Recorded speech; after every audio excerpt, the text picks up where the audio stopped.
Dios ha sido bueno con nosotros, usted lo sabe, amén.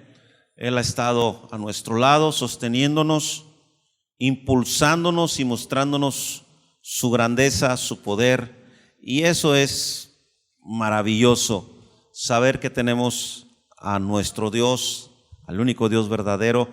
Y no es jactancia, es seguridad de lo que Dios es para nosotros, de lo que Dios hace en nuestras vidas. Así que, hermano, quiero en esta mañana terminar la serie de predicaciones que he venido dando en estos domingos.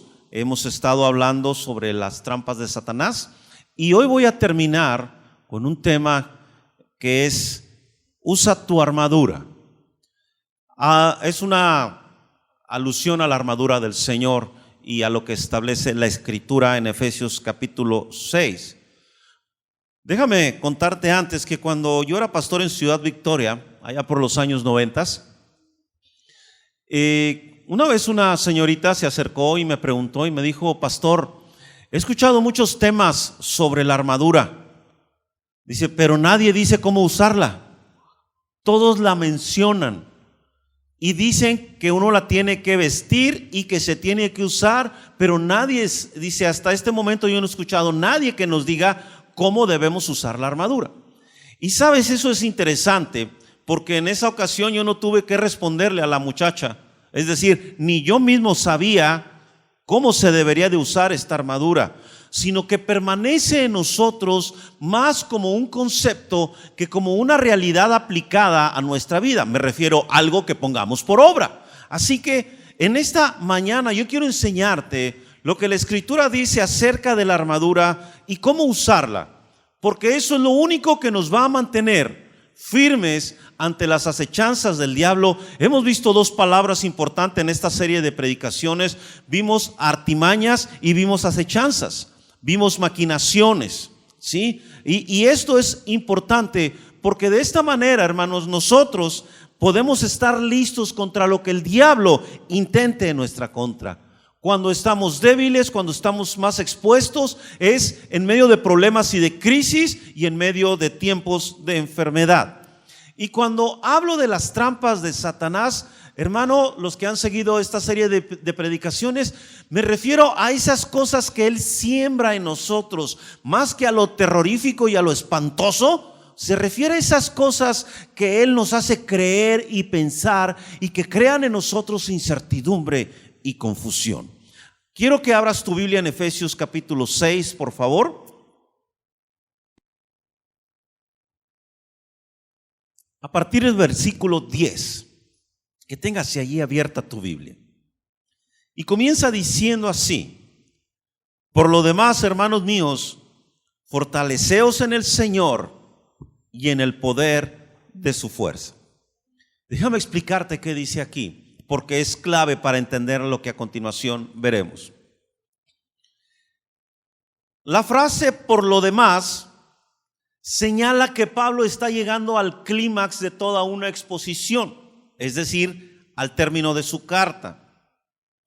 Y antes de terminarla, él quiere llamar la atención sobre un hecho en particular. Es decir, Pablo les ha venido hablando en la carta a los Efesios de la nueva vida que tienen ahora en Cristo, de cómo ellos ahora son diferentes en cuanto a todo, su manera de vivir, su manera de pensar. Les ha hablado amplia y claramente sobre la salvación y el perdón de nuestros pecados o el perdón de sus pecados. Pero ahora, antes de terminar la carta, él quiere advertirles sobre algo, quiere ponerlos al tanto de un asunto que para él es trascendente. Y este asunto son los ataques del enemigo.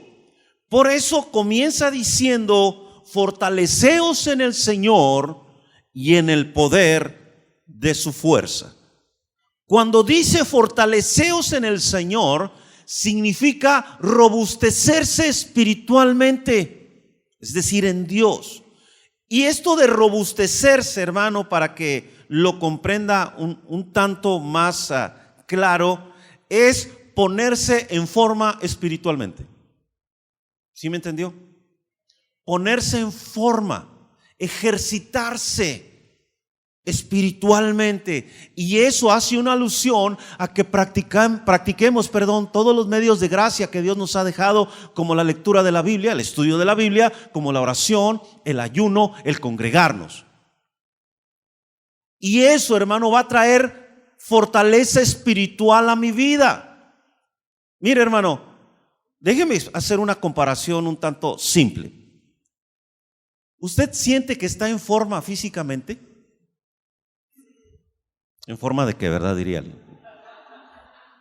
Me refiero, usted se ha ejercitado, es decir, usted dice, yo he estado haciendo ejercicio, camino, etcétera. Dice, yo estoy en forma. Eso hablaríamos de que por lo menos usted camina, hace algún tipo de ejercicio físico y usted dice, yo me siento en forma. Es decir, sé que no soy un gran atleta, pero procuro ejercitarme.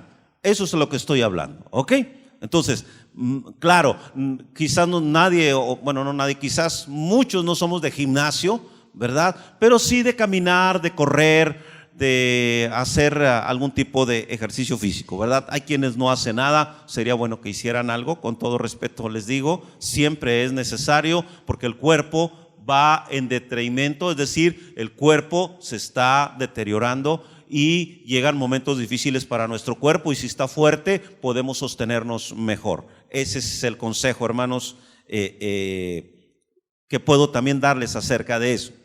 Así que es fortalecernos, ponernos en forma espiritual y dice ahí el pasaje, y en el poder de su fuerza, es decir, fortaleceos en el Señor y en el poder de su fuerza. Lo que está diciendo esta frase es del poder que solo viene de Dios. Ahí, en eso es en lo que tienes que ejercitarte. ¿Por qué, hermanos? Porque la única forma en que yo puedo enfrentar lo que venga es por medio del poder de Dios. Es decir, el llamado de Pablo es a una dependencia exclusiva de Dios para estar fuertes espiritualmente. No puedes depender de ninguna otra cosa.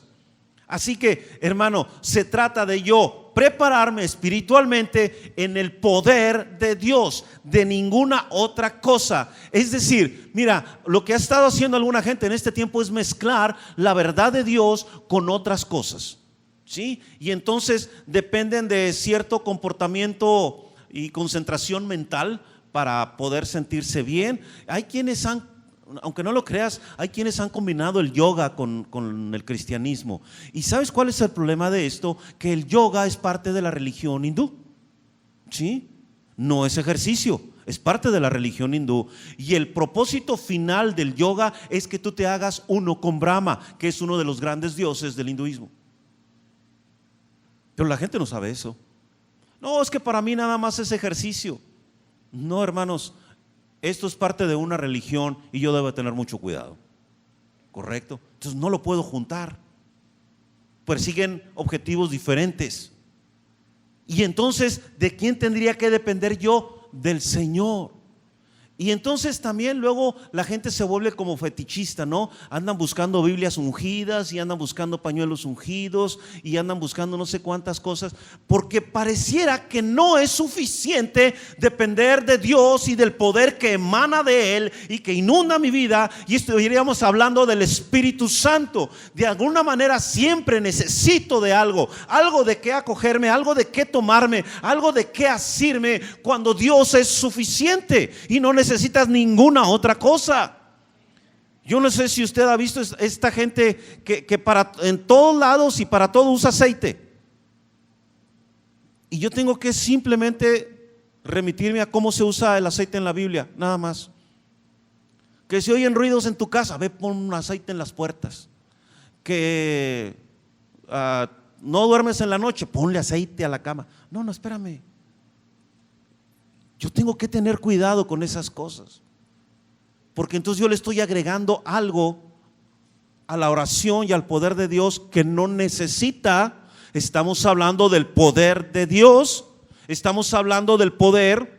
Piense en esto: Él, con el poder de su palabra, creó todas las cosas.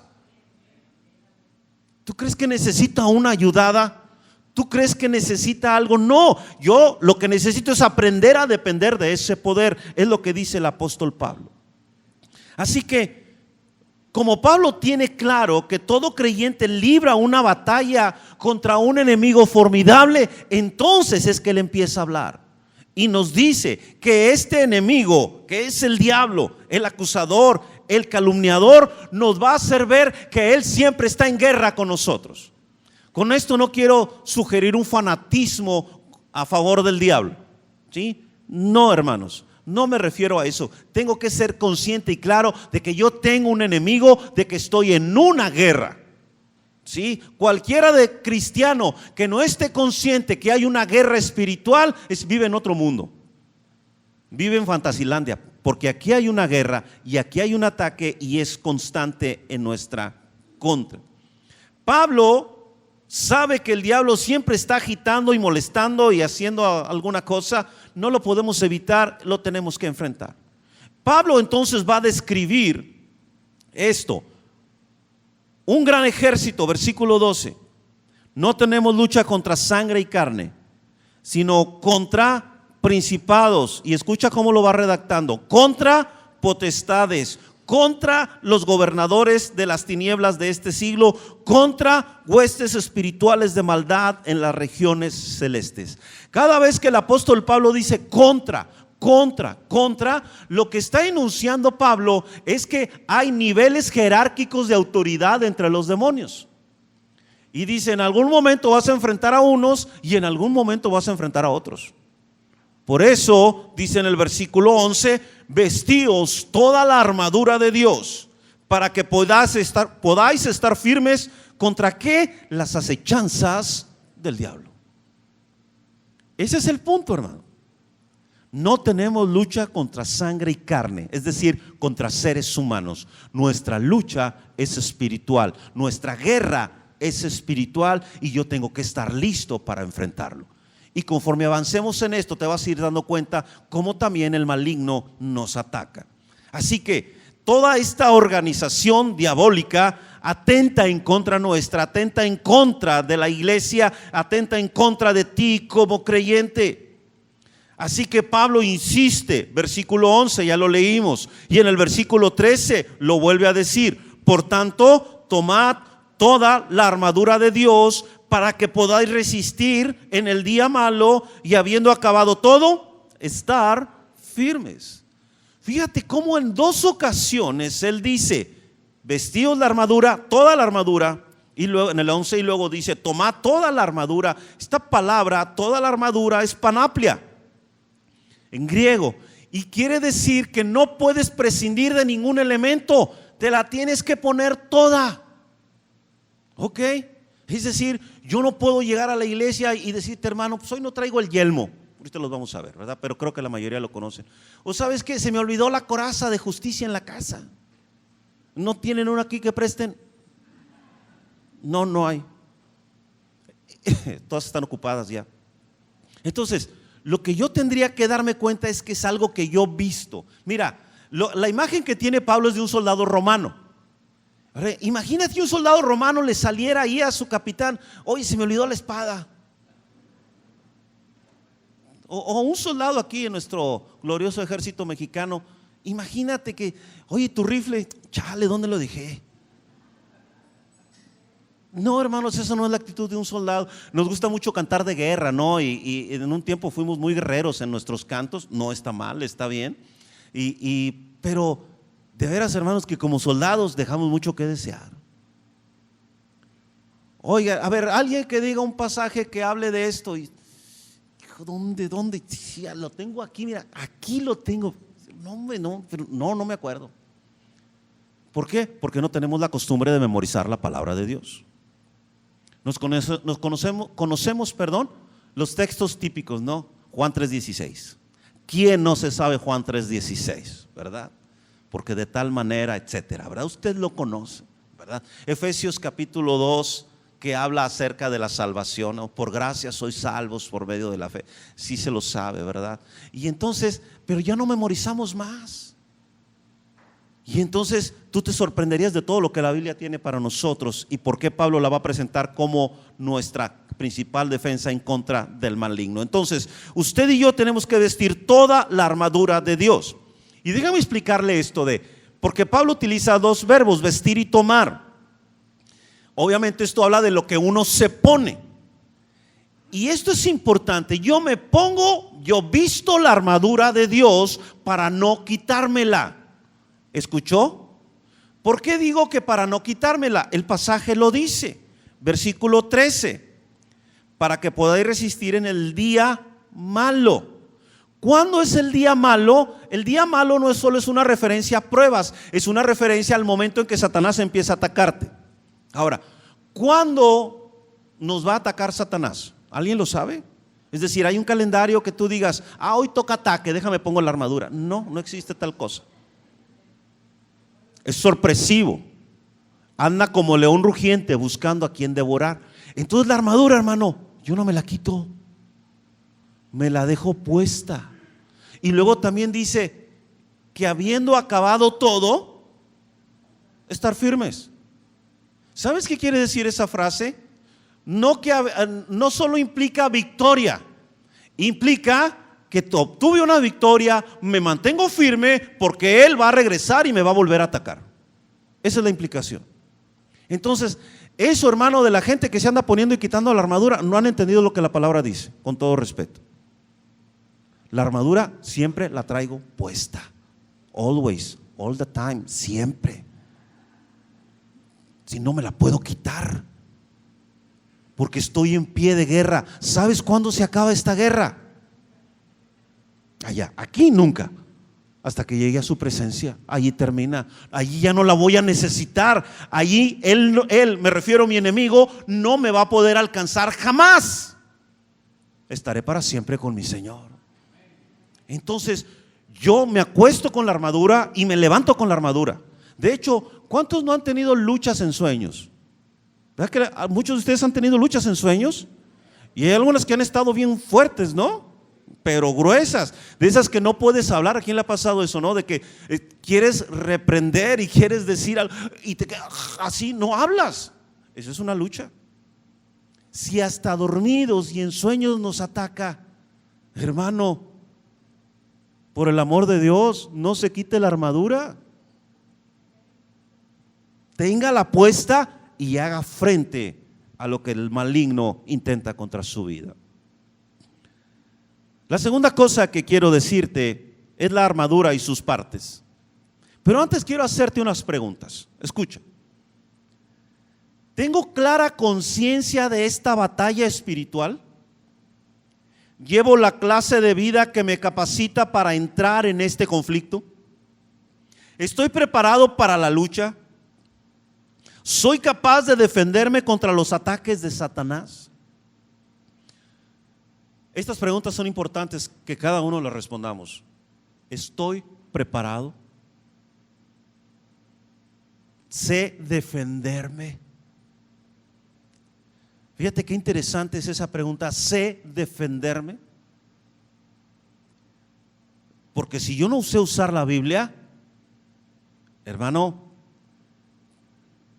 tengo el armamento, pero no sé cómo usarlo y entonces no es efectivo contra el maligno. Es decir, hermano, es que la Biblia no es magia.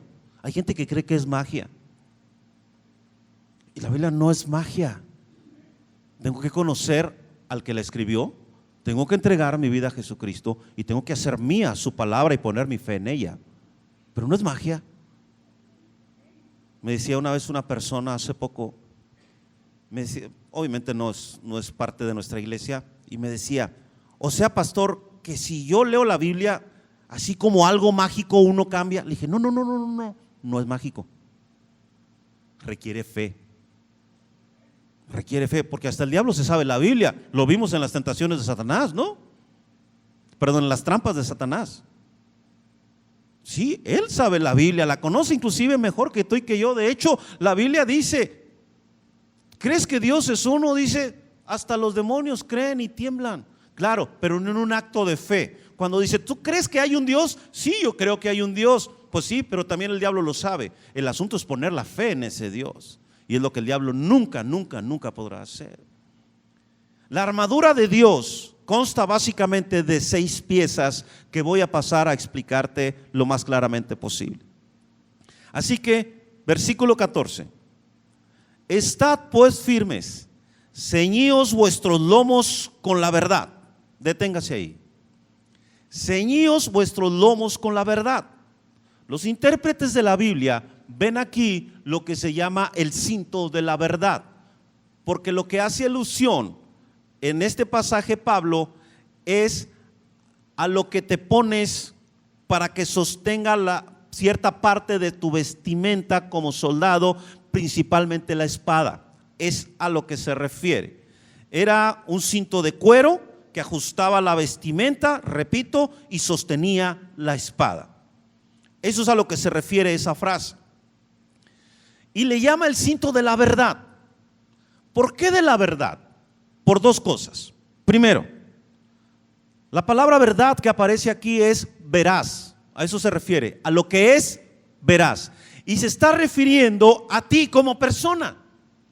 Se está refiriendo a que tú seas veraz, que seas íntegro, que seas honesto, que no haya nada oculto en tu vida. Eso es a lo que se refiere.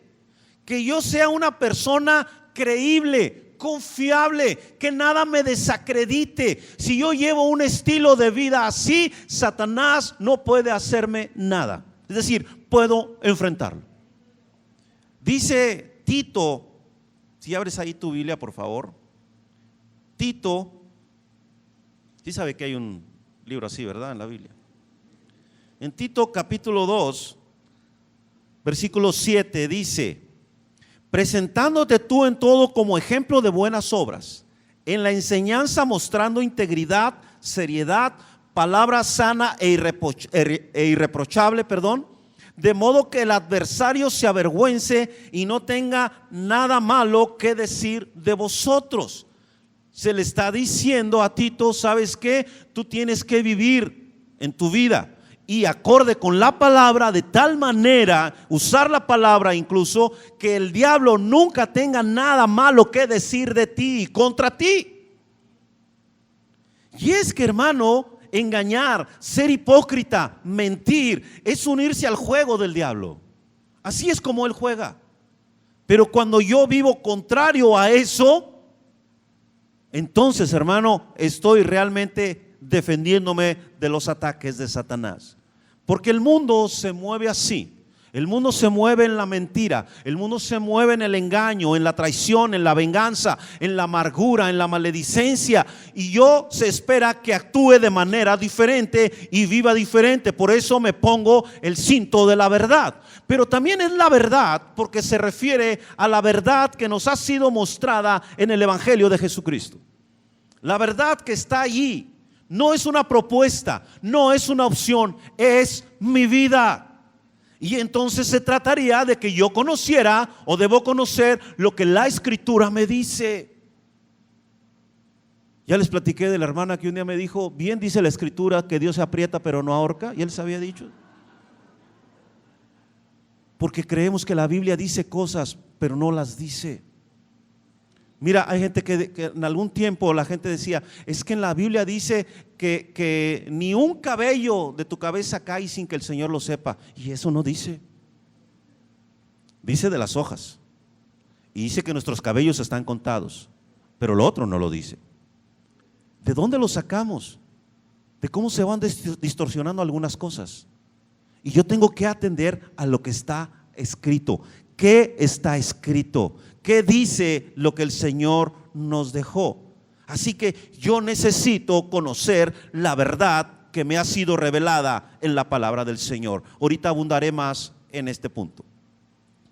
Número 2, allí mismo en el versículo 14: y vestíos con la coraza de justicia. Esta era la parte de la vestimenta del soldado que cubría su pecho y su espalda. Era la pieza mayor de su armadura con la que cubría todos sus órganos vitales, ¿sí? Corazón, pulmones, etcétera. Lo que está hablando el apóstol Pablo aquí cuando dice coraza de justicia, está hablando de justificación y por lo tanto está hablando de salvación. Y esto quiere decir que Pablo se refiere a esa gracia de Dios que nos puso en paz con Él mismo. Es decir, Romanos 5:1 dice: justificados pues por la fe, tenemos paz para con Dios, ¿por medio de quién? De nuestro Señor Jesucristo. Entonces, cuando habla de justicia, está hablando de justificación en este caso. Y eso fue la justificación, lo que nos puso en una buena relación con Dios por medio de Cristo.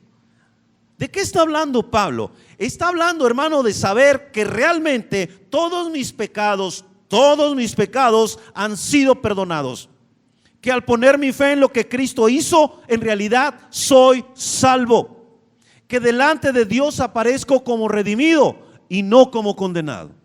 ¿Sabes? Muchos de los ataques del maligno vienen en esa dirección, en hacerte dudar de tu salvación. Mira, alguien comete algún pecado, porque estamos expuestos a cometer pecado. La Escritura por eso dice que si confesamos nuestros pecados, Él es fiel y justo para perdonarnos. En 1 de Juan capítulo 1 y en 1 de Juan capítulo 2 dice: y si alguno de vosotros hubiere pecado, abogado tenemos para con el Padre, a Jesucristo. Entonces, alguien peca y lo primero, o una de las cosas primeras que van a venir a él es: me voy a ir al infierno. Sí, no me voy a salvar. Si el Señor viene ahorita, no me voy con Él.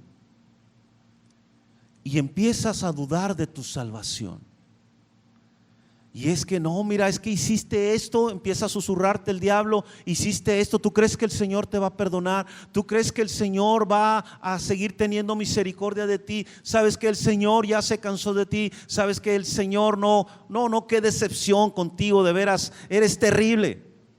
Y entonces el diablo empieza a atacar. Y lo que va a hacer es hacerte dudar de tu salvación. Pero aquí tienes que entender algo: tu salvación descansa sobre el hecho de que Cristo ya murió y resucitó. Y eso nadie lo puede cambiar. Y la Escritura dice que si yo pongo mi fe en ese hecho y en ese acto, soy salvo. Si yo me arrepiento de mis pecados, si yo confieso mis pecados, y arrepentirse es cambio de vida, entonces soy salvo. Y un pecado no me va a separar del amor de Dios.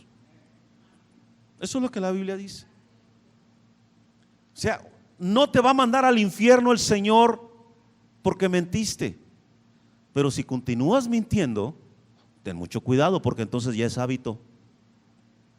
Sí sabes, ¿no?, que hay una enfermedad. Bueno, dicen que esa enfermedad realmente es un pecado arraigado en el corazón. Los que dicen mentiras y se las creen, ¿sí sabías? Los mitómanos, que se creen sus propias mentiras. Yo tuve un compañero en la secundaria. Estuve en una secundaria aquí cerca que se llama Arturo B. de la Garza. Ahí está, está aquí cerquita. Y yo tenía un amigo que dice: mi tío mató un tigre y se le fue herido. Te hablaba de cosas así, ¿no? Y luego te decía: yo tengo una raqueta firmada por Raúl Ramírez. No sé si recuerdan quién era Raúl Ramírez, un glorioso tenista que tuvimos en México, ¿verdad? Tengo una raqueta de Raúl Ramírez autografiada. Y luego cuando le dijimos: vamos a verla, decía: pero ya se le borró la firma. Hay gente que así vive. Sale de sus atolladeros con mentiras y siempre está diciendo mentiras y se las cree. Sí, las toma como ciertas. Entonces, yo no puedo guiarme así, obviamente ya hablamos de la veracidad, pero lo que yo sí necesito es basarme en lo que la Escritura dice y entender por qué he sido salvo. Y cuando yo conozco eso, entonces estoy vistiendo la coraza de justicia. Sé dónde descansa mi salvación, sé por qué he sido perdonado, sé que mis pecados han sido perdonados y han sido sepultados. Cuando yo tengo el conocimiento de esa verdad, Satanás jamás va a poder hacerme dudar de mi salvación, al punto que usted pueda decir: hermano, si usted muere hoy, ¿a dónde iría? Usted pueda decir con toda fe y toda certeza: voy a la presencia de Dios. ¿Sí están seguros? ¿Y cómo lo sabe? Por lo que la Biblia dice. Allí es donde basas tu confianza, en lo que la Biblia dice. Sí, porque luego dejamos las cosas así muy abstractas, ¿no? ¿Por qué, hermano? Pues es que yo siento paz en mi corazón. No, hermano, si viera cuántas gentes han hecho cosas malas en nombre de la paz que sintieron. No, hermano, yo tengo que conocer lo que la Biblia dice con respecto a mi salvación. Si no lo sé, el diablo me va a hacer dudar. Y es que, yo no sé si has entendido, la palabra diablo en griego, que es diabolos, significa calumniador. Y entonces entiendes a qué se dedica él. Él hace, de hecho la Biblia le llama también el acusador, el que nos acusa constantemente delante de Dios, constantemente. Entonces, imagínate, si yo no sé de qué depende mi salvación o en qué radica mi salvación a la luz de la Escritura, estoy perdido. Él quiere hacernos creer que Dios no nos perdona, que no nos ama, que no estaremos para siempre con Él, que estamos condenados. Pero Romanos 8:1, ¿qué dice? ¿Te acuerdas? Mas ahora ninguna condenación hay. ¿Te acuerdas? Para los que están en Cristo, para los que no andan conforme a la carne, sino conforme al Espíritu. Y entonces estás tomando un pasaje y dices: aquí está mi salvación, no hay condenación. Amén. ¿Estamos comprendiendo la coraza de justicia? Vamos a la parte siguiente de la vestimenta. Y calzaos los pies con el apresto del evangelio de la paz. Lo que usaban ellos era una especie de media bota hecha de cuero que dejaba los dedos al aire y se ajustaba más o menos a la altura de los tobillos. Cuando dice calzaos los pies con el apresto, la palabra apresto significa preparación o firmeza. Y esto también podemos verlo de dos maneras. Hay una preparación que el evangelio me da como cristiano. Hay una preparación que el evangelio me da y produce firmeza en mi vida. ¿Ok? Mira, cuando yo era un chamaco, yo pudiera dudar de mi salvación. Pero conforme vas creciendo, sucede que conoces el evangelio y lo que yo te hablaba, y eso trae una firmeza a tu vida. Entonces el evangelio trae una firmeza con respecto a las cosas que tú estás creyendo en la Escritura. Y eso te hace estar firme, es decir, no hay duda, no hay pregunta que venga y me haga tambalear. Me mantengo firme. Es decir, si alguien viene y te dice que te vas a ir al infierno, tú sabes que no te vas a ir al infierno. Amén. O alguien sí está anotado. Pero ¿por qué sé que no? Vuelvo otra vez, por lo que dice la Biblia. Porque he entregado mi corazón a Jesucristo y la Escritura dice que mis pecados han sido perdonados y que mi nombre está escrito en el libro de la vida, para que todo aquel que en él cree no se pierda, sino tenga vida eterna. Es que es maravilloso. Mira, el día que muramos estamos directamente con él. No hay puntos medios. El purgatorio no existe. Tampoco existe el limbus infantum. Es el limbo a donde van los niños cuando mueren, según la tradición católica. No existe tampoco. La Escritura dice claramente, en la carta a los Filipenses dice el apóstol Pablo, teniendo deseo de estar ya con Cristo, y lo que habla de inmediatez, dice, pero es necesario que me quede porque ustedes necesitan que yo me quede. Eso es lo que dice en griego, inmediatez, ya, en el instante. Si no, imagínate, o imagínate los que creen, hay una doctrina que cree en el sueño eterno, que cuando te mueres te quedas dormido. Hay unos que sin morirse siempre están dormidos, ya te diste cuenta, ¿no? Pero hay una doctrina que dice que le llaman así el sueño eterno, o sea, te duermes, o sea, me morí, se durmió, porque la Biblia dice y durmió, pero no se refiere al hecho de dormir, se refiere al hecho, es una metáfora de decir que descansó. Esa es la idea, nada más, ¿verdad? Pero hay gente que cree en eso. Y entonces yo vuelvo a lo mismo. Lo que yo tengo que creer es lo que la Escritura dice y me da firmeza. ¿Sabes qué? Yo sé que voy a la presencia de Dios. Lo veo aquí en su palabra. La Biblia me lo grita, me lo testifica. Estoy perdonado y soy heredero de vida eterna. Y un día estaré para siempre con Él. Esa es finalmente nuestra esperanza, hermanos. Y si no sé en dónde radica mi esperanza, entonces ¿de qué vale tener una esperanza?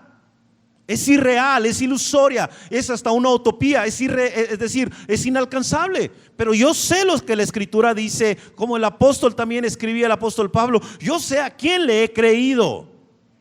Y ese es el punto, saber lo que la Escritura dice.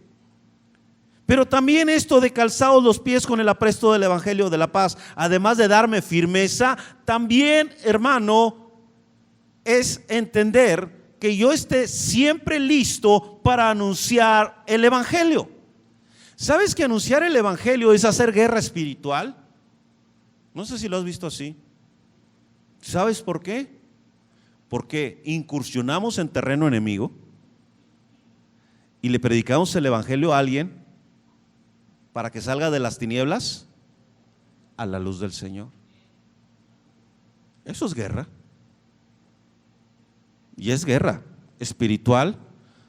Pero la gente luego malentiende, no, vamos a hacer guerra espiritual y todo el mundo está gritando. No sé si has visto eso.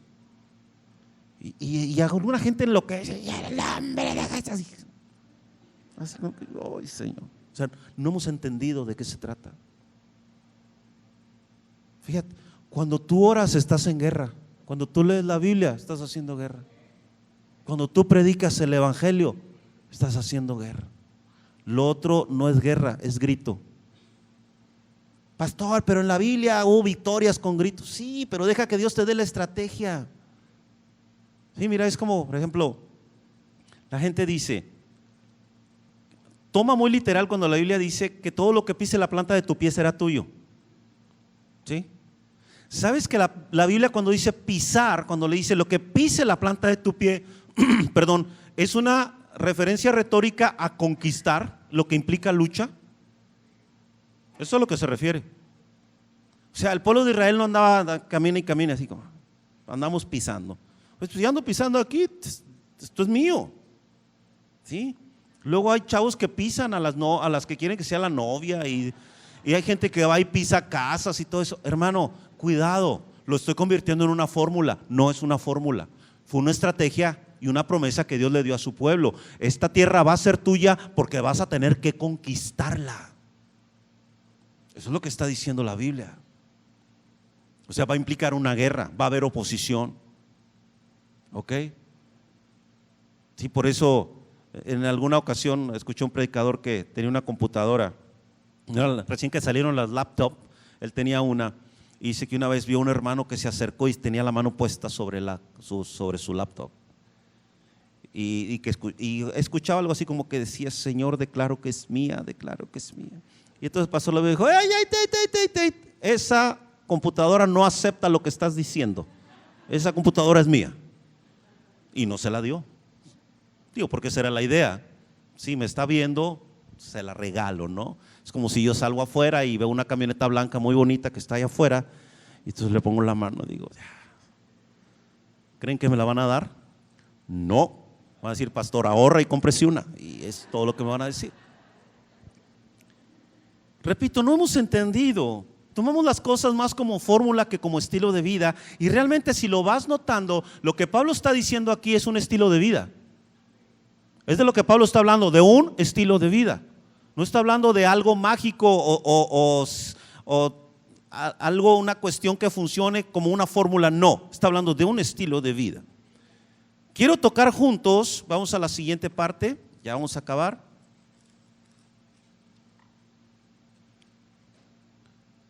¿Qué dice de la siguiente manera?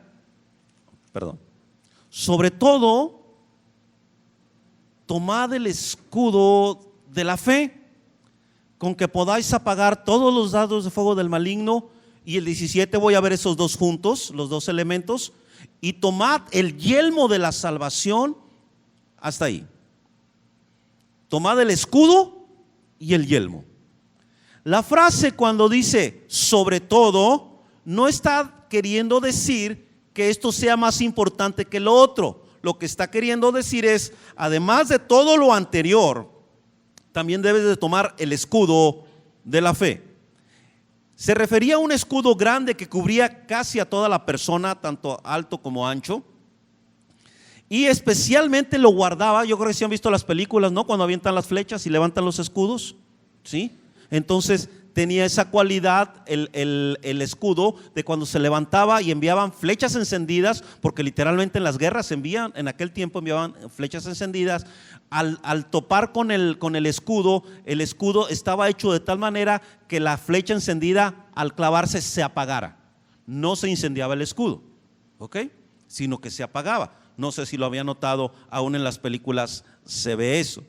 Y lo que está diciendo aquí entonces, hermanos, es que yo tengo manera de defenderme. De hecho, el yelmo, que era una especie de casco que se ponía en la cabeza, era de un metal sólido y realmente lo único que podía atravesarlo era un hacha o algo así, pero no una flecha, ¿ok? Y mira dónde va el casco, y mira también el escudo, y mira también lo que hablamos de la coraza de justicia. Y entonces te vas a dar cuenta que cuando dice el escudo de la fe, es porque hay un ataque, se están mandando flechas en nuestra contra.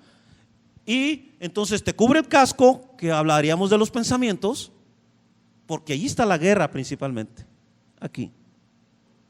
Pero tengo el escudo también, y entonces hablaríamos de un todo que me protege de las flechas encendidas del maligno, que yo las pudiera enumerar como acusaciones maliciosas, pensamientos de desobediencia, de rebelión, de lujuria, de malicia, de miedo, de venganza, de amargura, de codicia, de vanidad, de envidia, etcétera.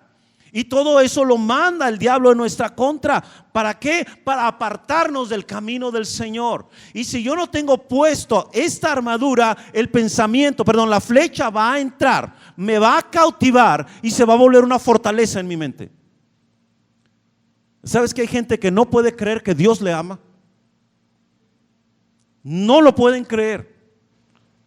Y eso es una fortaleza en su mente. Y el único que la puede deshacer es Jesucristo, nadie más. Así que cuando habla del escudo de la fe, fíjese qué interesante, volvemos a lo mismo, se trata de lo que creo. Así que, hermano, conozca la palabra, estúdiela, ámela, disfrútela. Es lo único que le va a sostener en el tiempo de ataque y aún en los tiempos difíciles. Aún cuando la muerte venga y golpee, aún cuando la enfermedad quiera quitarte el aliento, aún y cuando las cosas no estén saliendo bien, hermano, lo único que te va a sostener es su palabra y lo que conozcas de ella. Porque yo puedo orar por ti, la gente puede orar por ti, pero tú necesitas asirte de algo, tomarte de algo, y eso es su palabra, y es segura. No está bajo cuestión, es decir, la palabra es la palabra de Dios, y eso me da certeza. Quiero que terminemos este culto y terminemos esta serie de predicaciones proclamando algo que dice la palabra de Dios. Abra su Biblia en Isaías capítulo 54. Isaías 54, por favor.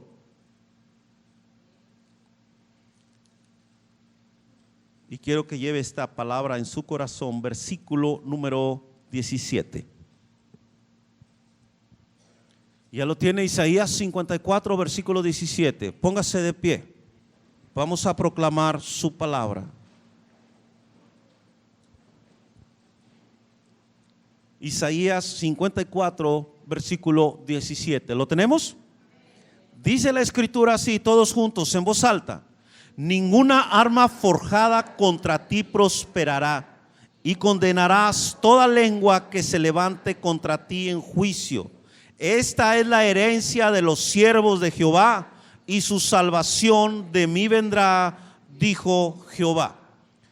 Lo que este pasaje dice es: ninguna arma que se haya hecho especialmente en contra tuya, los ataques del maligno, va a prosperar. Ninguna.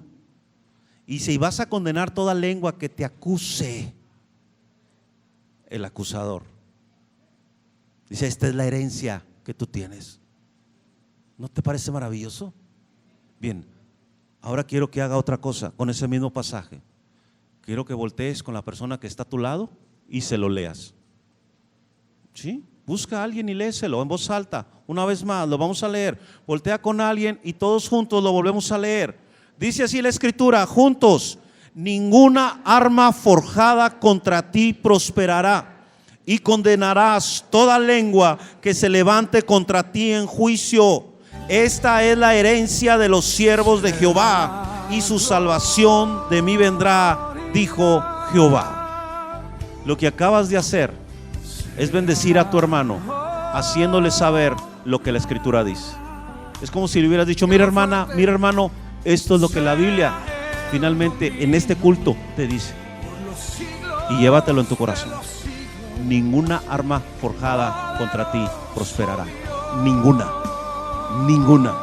Por eso somos más que vencedores por medio de Jesucristo. Amén. Cierre sus ojos, vamos a orar.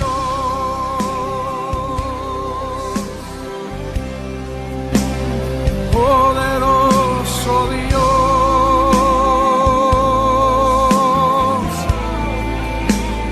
poderoso Dios, mi alma